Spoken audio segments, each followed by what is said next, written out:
પાટણ જિલ્લાના રાધનપુર ખાતે બનાસ ડેરીના ચેરમેન અને ગુજરાત વિધાનસભાના અધ્યક્ષ શંકરભાઈ ચૌધરીની ઉપસ્થિતિમાં દૂધ ઉત્પાદક મહિલાઓનું સન્માન યોજાયું.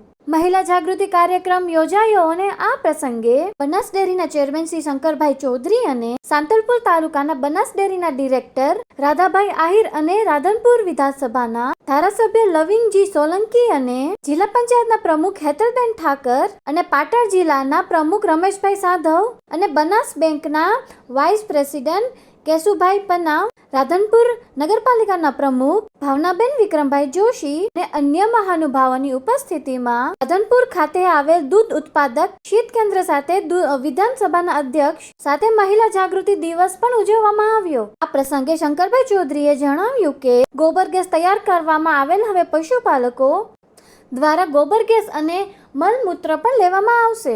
રાધનપુર અને સાંતલપુરના દૂધ પાલકોને કહેવામાં આવ્યું હતું કે હવે દૂધ ઉત્પાદન પણ વધારો. રિપોર્ટર વસંત કડિયા.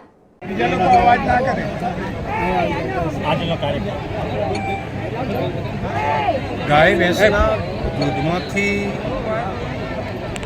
વેલ્યુ એડિશન થવાનું અને દૂધમાંથી પશુપાલકોને આવક મળે એ શ્વેત ક્રાંતિ તો થઈ, પરંતુ ગાયના ઝરણમાંથી ગૌમૂત્રમાંથી વેલ્યુ એડિશન થાય અને તેમાંથી પશુપાલકોને આવક મળતી થાય તેવી ભારતની પહેલું યુનિટ કોઓપરેટિવના માધ્યમથી રાધનપુરમાં કાર્યરત થઈ રહ્યું અને આવતા મહિનામાં તેનું લોકાર્પણ કરવામાં આવશે, જેથી કરીને જમીનની જીવંતતા સુધારવાનું કામ તેમજ ફર્ટિલાઇઝર તરીકેનો ઉપયોગ ઓછો કરીને જમીનને પુનઃજીવિત કરવાનું કામ મોટા પ્રમાણમાં થઈ શકશે. આ એક મોટી ક્રાંતિ પશુપાલનના વ્યવસાયની અંદર થઈ રહી છે. 100 વર્ષ પહેલાં દૂધ વેચવાનો જ્યારે વાત આવતી ત્યારે લોકો કહેતા કે દૂધ ન વેચી શકાય, દૂધમાંથી શું થઈ શકે. બસ આજે નવી ક્રાંતિ ગૌમૂત્ર માટેની થઈ રહી છે, માસ સ્કેલ ઉપર થઈ રહી છે. 5 રૂપિયા પ્રતિ લીટર ગૌમૂત્રના આપીને અહીંથી કલેક્શન કરવાનું કામ, જેમ દૂધનું કામ ચાલે છે તે પ્રમાણે થશે. દૂધ આપતું ગાય બીજા બિયાણ વચ્ચે બંધ થઈ જાય છે તો પણ ગૌમૂત્ર આપવાનું તો કન્ટિન્યુ ચાલુ રહેશે. એટલે ખેડૂતને રોજે રોજ એની આવક મળશે. ટોટલ જે આવક મળે છે એની સાથે ગોબર અને ગૌમૂત્ર બંનેની જો કલેક્ટિવ કરીએ તો 40%થી વધારાની આવક એક્સ્ટ્રા એક આ બંને દ્વારા આપણે દૂધ સિવાયની પણ ઇન્કમ કરી શકીએ. દૂધ દિવસ નિમિત્તે બહેનોનો ઉત્સાહ એ અદ્ભુત છે. નવી એક ક્રાંતિ જાણે સર્જાયું હોય મહિલા જાગૃતતાનું એવું દેખાય રહ્યું છે.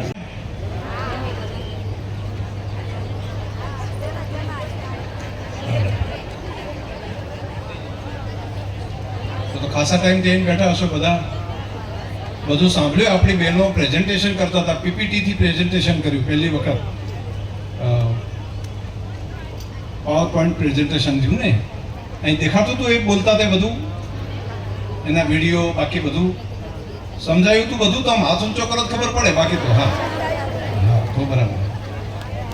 તો પહેલાં તો આ પ્રેઝન્ટેશન રજૂ કરવા માટે અને અહીંયા સ્પીચ આપવા માટે આપણા બધી દીકરીઓને હું હૃદયથી એકવાર અભિનંદન આપું છું અને એમના માટે એક વખત બધા તાલી પાડો, બધા અભિનંદન. કેમ કે આ માત્ર દીકરીઓ બોલતા હતા એટલું નહીં, અહીંયા આગળ વાત કરીએ તમારા બધા વતી બોલતા હતા.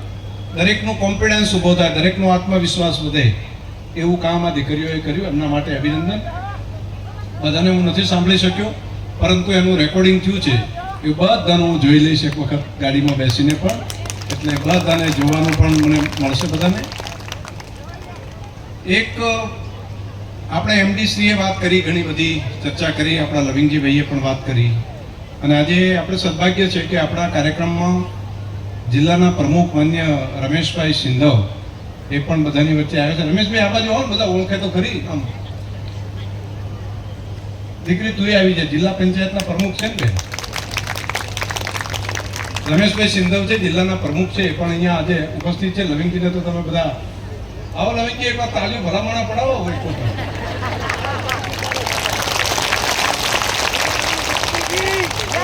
એક આ હેતલબેન આવ્યા છે, એ પણ આપણા જિલ્લા પંચાયતના પ્રમુખ છે, બેન છે, એટલા માટે કરીને એમને પણ અભિનંદન એક વખત આપી. વાહ, હવે તમે શાંતિથી. આપણા બધા આગેવાનો અહીંયા બેઠા છે, તમામે તમામ આગેવાનો. આપણા ડેરીના ડિરેક્ટર માન્ય શ્રી રાઘવભાઈ, પૂર્વ ડિરેક્ટર માન્ય શ્રી કરશનભાઈ, આપણા બેંકના ડિરેક્ટર માન્ય શ્રી કેશુભાભાઈ, માન્ય શ્રી પૂર્વ ડિરેક્ટર બાબુભાઈ, કેશુભાભાઈ, ત્યાંથી કરીને આપણા બધા આગેવાનો અહીંયા ઉપસ્થિત છે, તમામે તમામ આગેવાનો. તાલુકા પંચાયત, જિલ્લા પંચાયત, સહકાર, સંઘ, માર્કેટ, એના બંને તાલુકાના બધા આગેવાનો છે. એનું દૂધમાં કરવા જેવા કામોની વાતો હું કરીશ, બીજી તો ઘણી બધી ચર્ચાઓ થઈ ગઈ છે. એક કામ, સારી પાડી હોય, સારી રેડલી હોય, તો આપણે શું કરે છે મોટા ભાગે કે લાખ ₹1.25 રૂપિયા હાલે છે તો ભેંસને વેચી દે, આવું કરે છે ને. આમાંથી કોને કોને સારી કિંમત આવી હોય ને ભેંસને વેચી દીધી હોય, એવું કોણ કોણ અંદર હાથ ઊંચો કરાવશો? નહીં કરે કોઈ હાથ ઊંચા. બસ હવે